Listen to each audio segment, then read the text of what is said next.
Hello students, अभी चल रहा था बोहर्स मॉडल। दो बोहर्स मॉडल पे बेस्ड कुछ फैक्ट्स मैंने एक्सप्लेन किए थे, ठीक है ना, जिनको मैं थोड़ा सा समराइज कर देता हूं।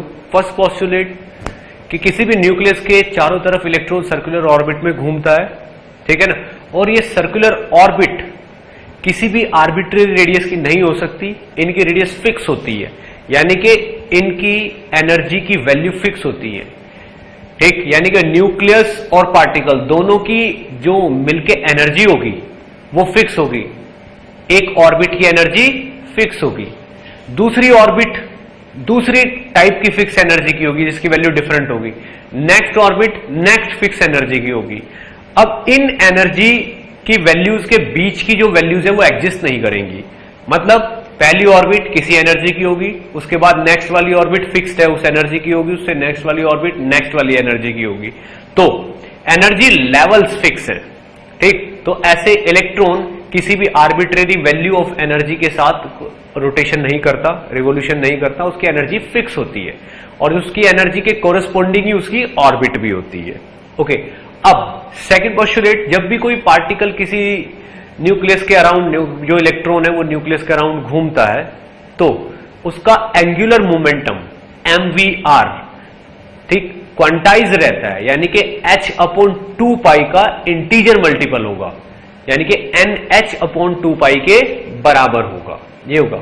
तीसरी चीज, जब भी कोई इलेक्ट्रॉन किसी न्यूक्लियस के चारों तरफ रोटेशन करता है तो जिस भी ऑर्बिट में होता है उस ऑर्बिट में जब तक वो है तब तक कोई एनर्जी रेडिएट नहीं करता। जब वो एक ऑर्बिट से दूसरी ऑर्बिट में ट्रांजिशन लेता है, ठीक है ना, तब एनर्जी का चेंज आता है, ठीक।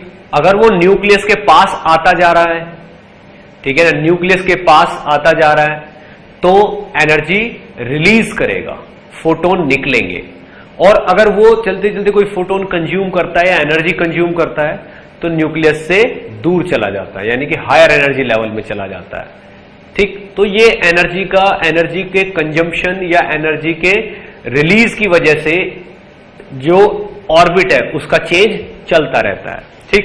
अब इसने ये भी बोला है कि when an electron is in one of these states it does not radiate any energy, but whenever there is a transition from one state to other energy is emitted, and Bohr's model is applicable only for one electron system, यानी कि Bohr's model is applicable for only one electron system, like hydrogen,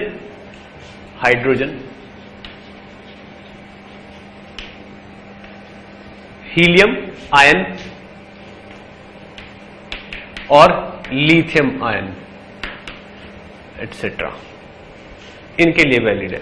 helium ion मतलब उसके सारे electron remove कर दीजिए, तो helium ion मतलब He+, Li+, इनके लिए वैलिड है बस, ठीक। अब ओके, अब कुछ थोड़े से और पॉइंट्स हैं, जैसे रेडियस ऑफ बोहर ऑर्बिट, यानी कि जिस ऑर्बिट के बारे में बोहर ने एक्सप्लेन किया है उसकी रेडियस कितनी होगी, वो कैसे फाइंड आउट करें हम, वो देखना है हमें अभी।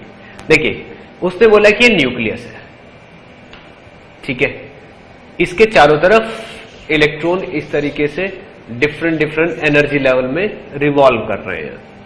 ये एनर्जी n=1 होगा, ये n=2 होगा और ये n=3 होगा, एंड सो ऑन, ऐसे चलता जाएगा, ठीक। इस तरीके से इन ऑर्बिट्स में इलेक्ट्रॉन्स रिवॉल्व करते रहते हैं, इस तरीके से इनमें रिवॉल्व कर रहे हैं। अब कोई भी ऑर्बिट आप पिक कर लीजिए, ऑर्बिट में सेंटर की तरफ लगने वाला फोर्स डेफिनेटली चाहिए, ये रिक्वायर्ड सेंट्रीपिटल फोर्स है जो किसी भी ऑर्बिट में सर्कुलर मोशन करने के लिए चाहिए। ये कहां से मिलेगा? ये न्यूक्लियस से मिलेगा। न्यूक्लियस कितना फोर्स लगाएगा? K into Z into E divided by R N का स्क्वायर। ये हमारी एक इक्वेशन हो गई। जेड ई क्या है? जेड ई एक्चुअल में जेड क्या है? एटॉमिक नंबर है इस एटम का। तो जेड अगर हीलियम है तो 2 होगा, लिथियम है तो 3 होगा, ठीक है। तो इस तरीके से जेड की वैल्यू इस एटम पे डिपेंड करती है क्या? ये this is number of proton, और ई की मल्टीप्लाई कर दोगे तो न्यूक्लियस का चार्ज। ई क्या है? ये इलेक्ट्रॉन का चार्ज है, और ये फोर्स अट्रैक्शन का है जो कि इसके बराबर होगा। सेकंड पोस्टुलेट क्या कहता है? इसी ऑर्बिट में एग्जिस्ट करने वाला एंगुलर मोमेंटम बराबर होगा n into H upon 2 pi के। n क्या है? n is number of orbit. पहली है तो 1 होगा, दूसरी है तो 2 होगा, तीसरी है तो 3 होगा, इस तरीके से होगा। तो ये आपकी दूसरी इक्वेशन हो गई। अब आप खुद देखिए यहां पे, अगर मुझे रेडियस फाइंड आउट करनी है तो मेरा टारगेट है Rn फाइंड आउट करना। तो यहां से आप Vn की वैल्यू निकालिए और इस इक्वेशन में पुट कर दीजिए। तो इस वाले Rn से कि Rn कैंसिल हो गया, तो यहां पे m इंटू Vn का स्क्वायर, Vn क्या हो जाएगा? NH upon m into Rn का square. This is Vn, NH upon 2 pi Rn और m, इसका स्क्वायर mv स्क्वायर हो गया। ये इज इक्वल टू होना चाहिए k into Z into E square divided by Rn, ठीक है ना। तो यहां से ये जो Rn है, ये Rn क्या हो जाएगा? ये Rn इस तरफ चला जाएगा तो ऊपर आ जाएगा k into Z into E square, और नीचे आ जाएगा divided by n square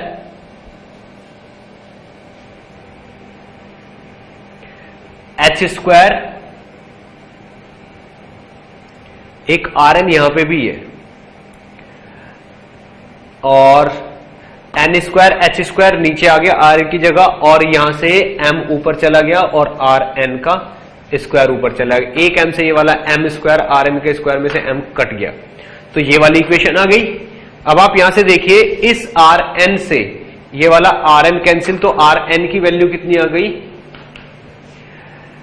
n square h square divided by k Z E square M E. ये यहां पे इक्वेशन आ गई। तो ये आप ये देखिए, अगर मैं Rn फाइंड आउट करूं तो Rn का फाइनल एक्सप्रेशन कितना हो जाएगा? k is 4 pi R square, नीचे मैंने क्या किया? NH upon n square NH upon ये Vn NH upon 2 pi Rn। यहां पे मुझे 2 पाई भी लिखना था Rn की जगह, तो Rn के स्क्वायर के साथ 2 पाई का स्क्वायर भी आया है, यहां पे 4 पाई का स्क्वायर भी चलेगा यहां पे। तो यहां से फाइनली जो एक्सप्रेशन आया Rn का, वो आया है n square h square divided by 4 pi square k m E square और z। इस इक्वेशन को अगर हम बहुत ध्यान से देखें तो इस इक्वेशन में h स्क्वायर कभी नहीं चेंज होगा। 4 pi square k m E square ये भी चेंज नहीं होगा।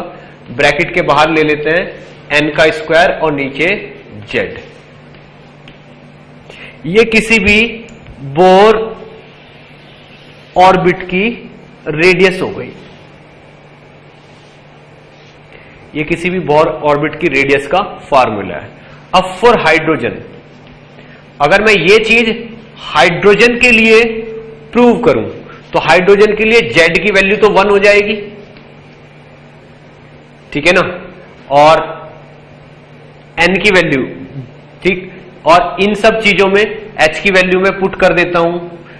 H की वैल्यू कितनी होगी? 6.6 into 10 to the power minus 34।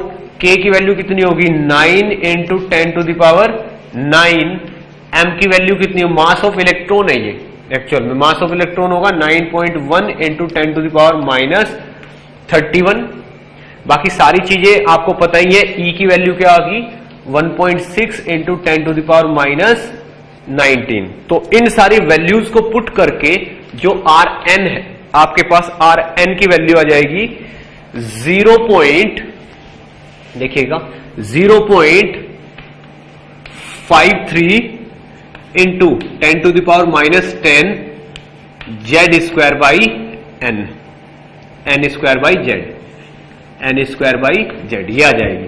तो यहां पे आर एन का फाइनल फॉर्मूला कितना आया आपके पास, 0.53 into 10 to the power minus 10, ठीक है ना, एन स्क्वायर बाई जेड। ये किसी भी बोहर रेडियस का फॉर्मूला है, ठीक है ना।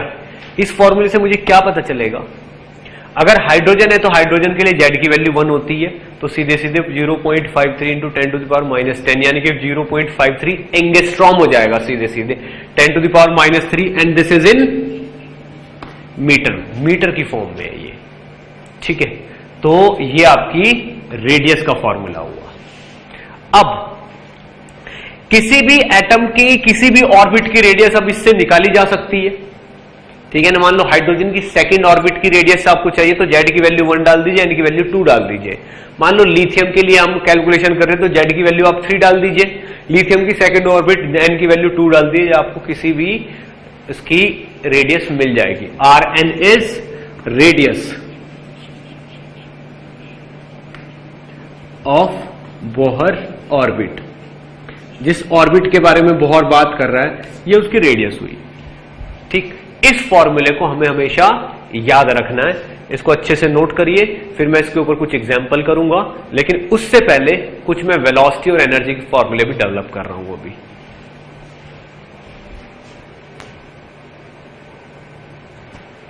ओके, तो इस फॉर्मूले से आती है रेडियस। अब देखिए वेलोसिटी के लिए क्या फॉर्मूला होगा, वेलोसिटी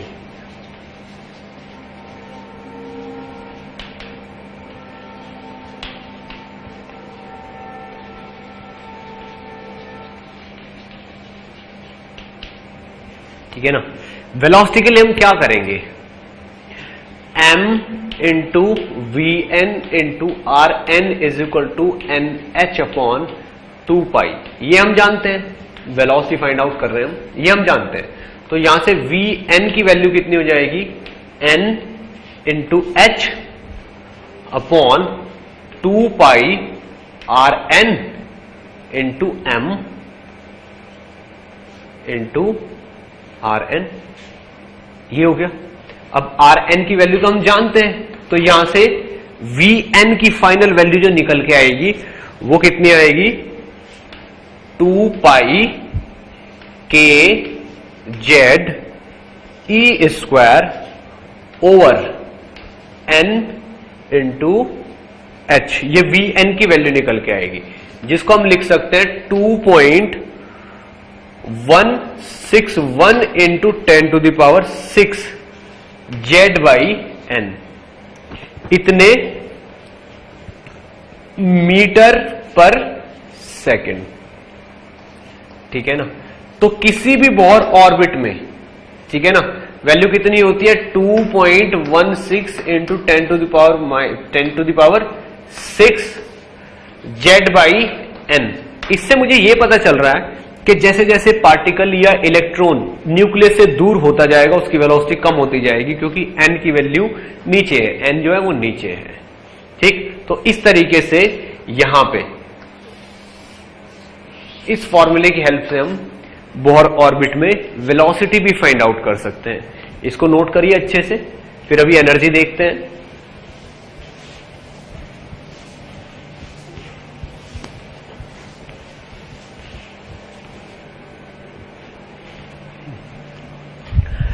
ओके, अब देखिए एनर्जी।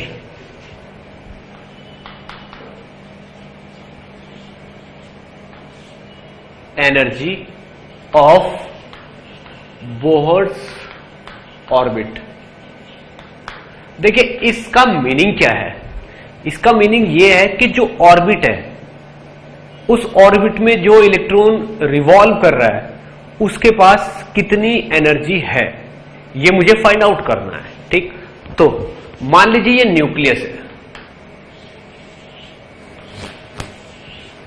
इसके चारों तरफ ये पार्टिकल रोटेट घूम रहा है इस तरीके से, यूं इस तरीके से कोई भी इलेक्ट्रॉन इसके चारों तरफ रिवॉल्व कर रहा है, तो इसके पास कितनी एनर्जी होगी। अगर यहां पे देखा जाए तो इसके पास जो टोटल एनर्जी है that will B potential energy plus kinetic energy, दोनों टाइप की एनर्जी होगी। अब अगर मैं इसकी काइनेटिक एनर्जी की बात करूं तो इसकी काइनेटिक एनर्जी होगी half into mass of electron into V N का स्क्वायर, ये काइनेटिक एनर्जी हो गई। अब अगर इसकी पोटेंशियल एनर्जी की बात की जाए तो वो होगी K into Z E into E divided by R N, तो वो होगी K Z E square by R N, ये इसकी पोटेंशियल एनर्जी होगी। ठीक है, अब आप देखिए ये चीज ग्रेविटेशन में अगर देखी जाए,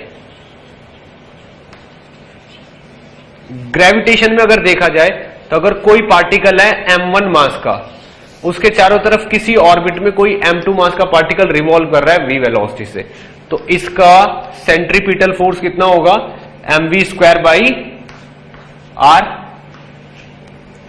ठीक है ना, ये mv स्क्वायर बाई आर होगा जो कि gm1 m2 by R square के बराबर होगा।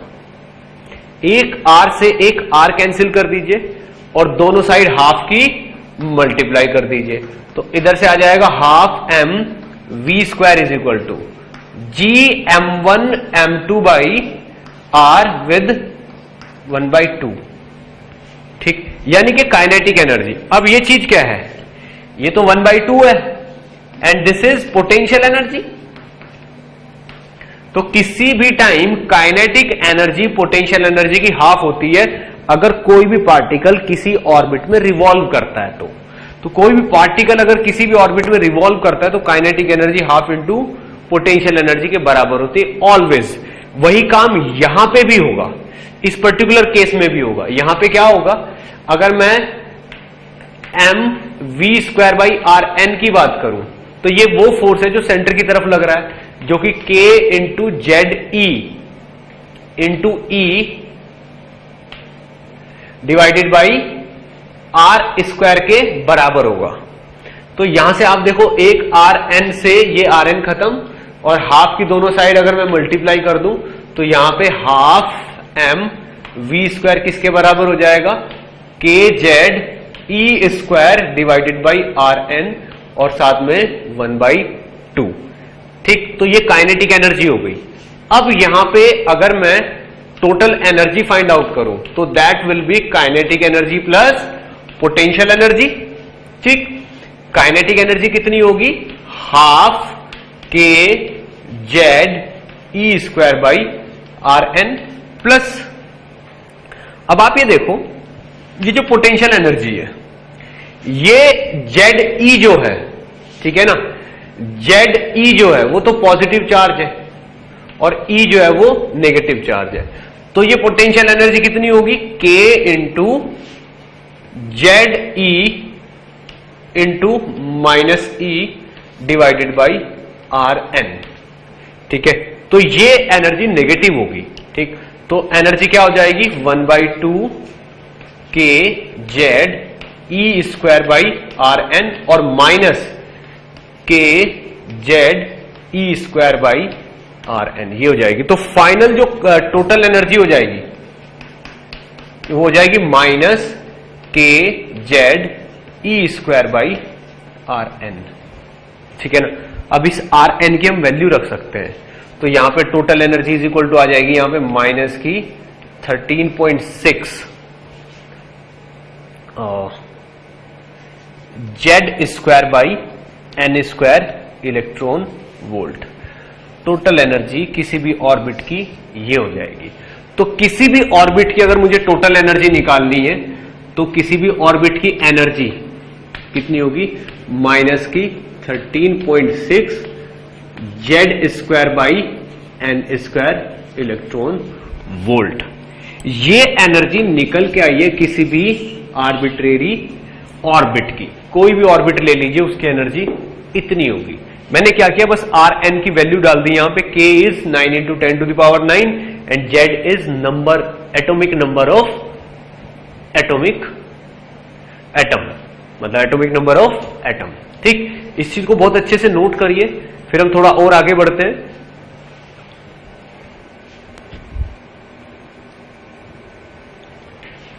ओके, तो ये जो फॉर्मूला आया है इसमें मैंने आर एन की वैल्यू रख दी तो आंसर आ गया हमारे पास। एक्चुअल में जो फॉर्मूला ई का बनता है that is E is equal to 2 pi square E raise to the power 4 M Z square K square divided by H square और नीचे एन का स्क्वायर, ये आता है। ठीक है, तो इस पूरे की वैल्यू यानी कि E is equal to this, इस जेड स्क्वायर और एन स्क्वायर को अलग छोड़ दो तो ये सब 2 pi square E raise to the power 4 M K square divided by H square, इसको अलग से छोड़ दो और Z square by N square को ऐसे अलग से लिख दो, ये E की वैल्यू हुई। ठीक, अब आप ये देखिए, अगर कोई भी इलेक्ट्रॉन ट्रांजिशन लेता है, कोई भी इलेक्ट्रॉन N1 से N2 ऑर्बिट में, N1 से N2 ऑर्बिट में लेता है, तो उसकी एनर्जी अगर N1 ऑर्बिट में, N मतलब first orbit, second orbit, third orbit, उस ऑर्बिट में उसकी एनर्जी EN1 है और जिसमें वो जा रहा है उसमें एनर्जी EN2 है, तो दोनों का जो डिफरेंस होगा, ठीक है ना, उतनी एनर्जी या तो वो कंज्यूम करेगा या फिर उतनी एनर्जी उसमें से निकल जाएगी। ठीक, तो EN1 की वैल्यू हम कैसे लिखेंगे, माइनस जो भी है ये माइनस में चलता ही रहेगा, माइनस तो हमेशा चलता रहेगा, तो ये आएगा this constant into some constant मान लेते हैं हम इसको, Z square by N square. ठीक, अब EN2 क्या होगा, the same constant into Z square by N2 का स्क्वायर। तो चेंज इन एनर्जी अगर मैं लिखूंगा तो that will B EN2 minus EN1, और EN2 माइनस EN1 में जो चीज ये है ये ब्रैकेट में आ जाएगी और यहां पे 1 बाई N1 का स्क्वायर माइनस 1 बाई N2 का स्क्वायर, ये आ जाएगा। ठीक है ना, इसको नोट करिए अच्छे से, फिर मैं आगे का फॉर्मूला एक्सप्लेन करता हूं।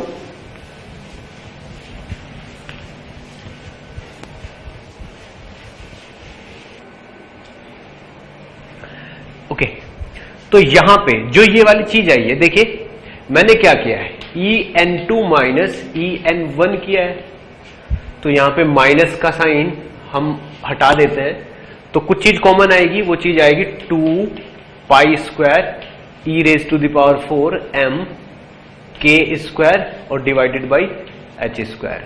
साथ में क्या आएगा, जेड स्क्वायर भी आएगा और यहां पे 1 बाई N1 का स्क्वायर माइनस 1 बाई N2 का स्क्वायर ही आ जाएगा। देखिए अगर मैं यहां पे माइनस लेता तो N2 पहले आता है, N1 बाद, मैंने N1 को पहले कर दिया, N2 को बाद में कर दिया, तो यहां का माइनस का साइन मैंने हटा दिया। अब क्या होगा, ये जो डेल्टा E है, ठीक है ना, तो अगर यहां पे ये ट्रांजिशन हायर एनर्जी से लोअर में हो रहा है, मान लो यहां पे N2 की वैल्यू, ठीक है ना, यहां पे N2 की वैल्यू ज्यादा है और N1 की वैल्यू कम है, तो N2 की वैल्यू ज्यादा, N1 की वैल्यू कम, ये चीज पॉजिटिव हो गई, ये चीज पॉजिटिव हो गई, यानी कि यहां पे एनर्जी रिलीज होगी। अब एनर्जी यहां पे रिलीज होगी, ठीक है, तो और जो एनर्जी रिलीज होगी वो फोटोन की फॉर्म में बनके चली जाएगी, या फिर अगर एनर्जी कंज्यूम भी हो रही है तो वो इतनी एनर्जी का फोटोन कंज्यूम किया गया है, ठीक है ना, देखिए पार्टिकल जा रहा है N1 से लेके N2 तक। अगर मैं ये केस लेता हूं कि N1 is greater than N2, that means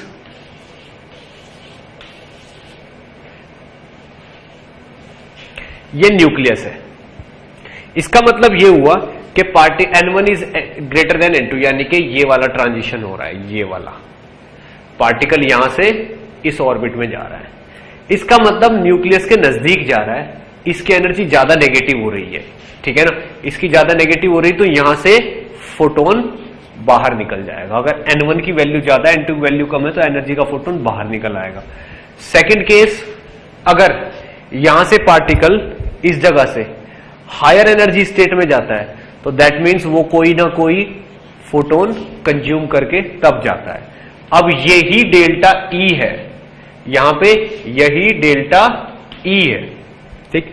तो यहां पे जो ये वैल्यू है डेल्टा E, ये एक्चुअल में एक फोटोन है जिसकी वैल्यू hc अपॉन लैम्डा के बराबर होगी। यानी कि अगर ये प्रोसीजर वो है जिसमें फोटोन कंज्यूम करके अपनी एनर्जी को बढ़ा के किसी हायर एनर्जी स्टेट में चला गया है, तो इतनी एनर्जी का फोटोन कंज्यूम करके गया होगा, और अगर हायर से लोअर में आए तो इतनी एनर्जी का फोटोन इसने निकाल दिया होगा।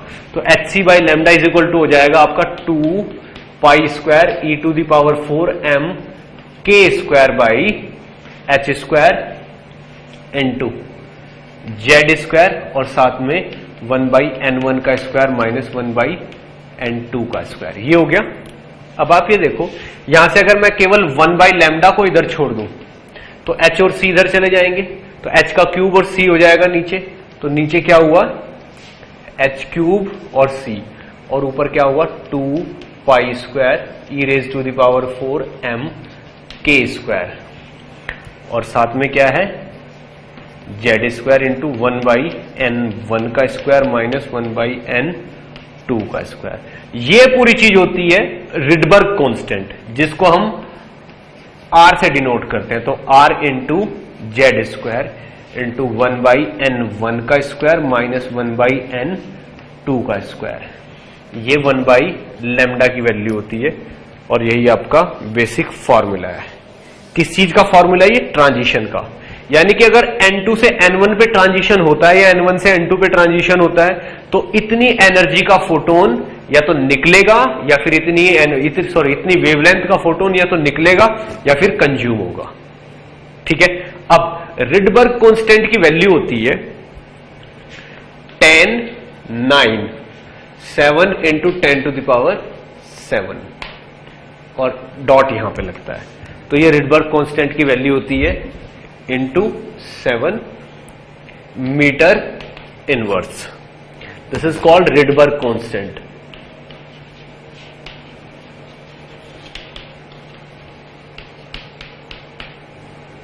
ये इस R की वैल्यू होती है, जो ये वाला R है, रिडबर्ग कांस्टेंट।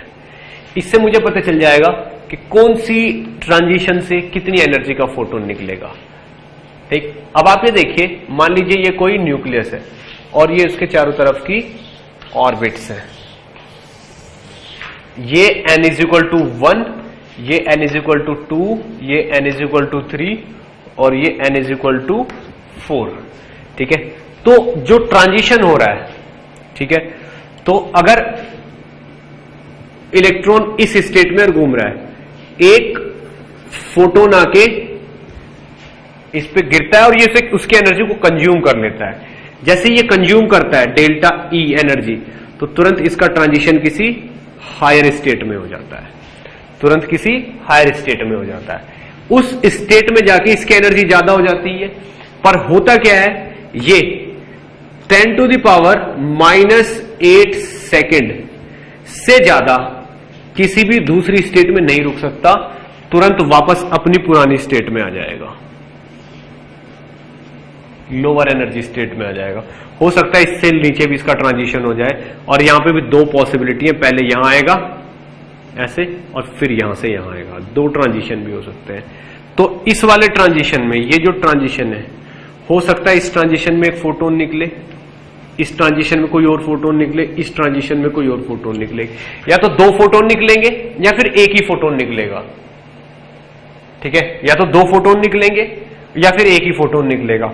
और जो इस एक फोटोन की एनर्जी होगी, मान लो इसकी एनर्जी है h-1, इसकी h-2 और इसकी h-3, यहां से यहां तक की एनर्जी का जो डिफरेंस होगा उतनी एनर्जी का ये फोटोन होगा, और यहां से यहां तक की एनर्जी का जो डिफरेंस होगा उतनी एनर्जी का फोटोन ये होगा, और यहां से लेके यहां तक की एनर्जी का जो डिफरेंस होगा उतनी एनर्जी का फोटोन ये होगा।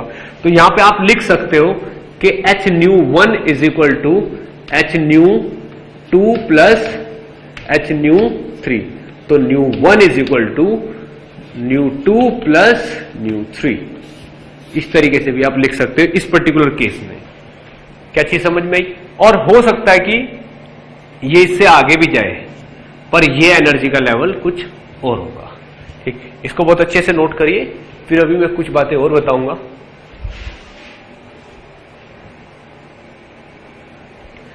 ओके, तो अगर बोहर मॉडल के अकॉर्डिंग देखा जाए तो हर ऑर्बिट की एनर्जी डिफरेंट होगी। अगर मैं हाइड्रोजन एटम की बात करूं तो Z की वैल्यू 1 होगी, तो किसी भी एनर्जी स्टेट में एनर्जी का फॉर्मूला होगा 13.6 बाई n² इलेक्ट्रॉन वोल्ट। तो अगर n इज इक्वल टू 1 लिया जाए तो n इज इक्वल टू 1 यानी कि k ऑर्बिट, k ऑर्बिट मतलब KLMNO, इस तरीके से भी हम नाम ले सकते हैं, और n is equal to 1, n is equal to 2, n is equal to 3, इस तरीके से भी हम नाम ले सकते हैं। तो E1 की वैल्यू कितनी होगी? -13.6 बाई 1 का स्क्वायर, यानी कि 13.6 electron volt with minus sign, इतनी एनर्जी होगी। माइनस साइन का मतलब है स्टेबिलिटी। ठीक, E2 यानी कि माइनस का 13.6 डिवाइडेड बाई 4, इतने इलेक्ट्रॉन वोल्ट, ये कितना हो जाएगा?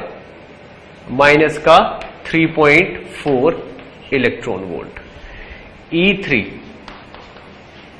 E3 का मतलब हो जाए माइनस का 13.6 डिवाइडेड बाई 9, यानी कि माइनस का 1.51 इलेक्ट्रॉन वोल्ट। E4 ये आपको याद रखने हैं, माइनस का 13.6 डिवाइडेड बाई 16, यानी कि माइनस का 0.84 इलेक्ट्रॉन वोल्ट।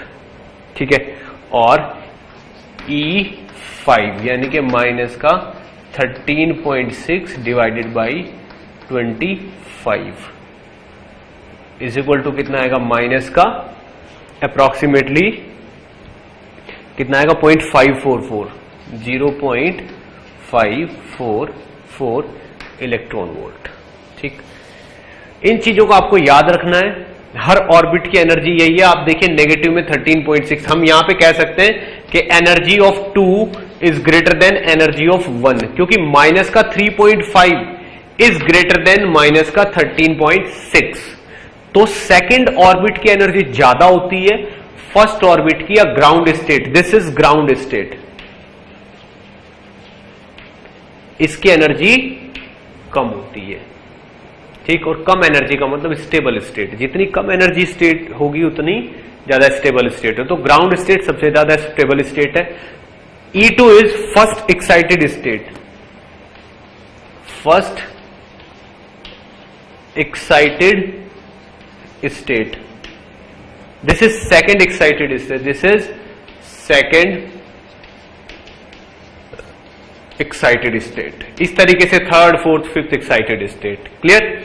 इनको बहुत अच्छे से नोट करिए, फिर हम आगे बढ़ते हैं।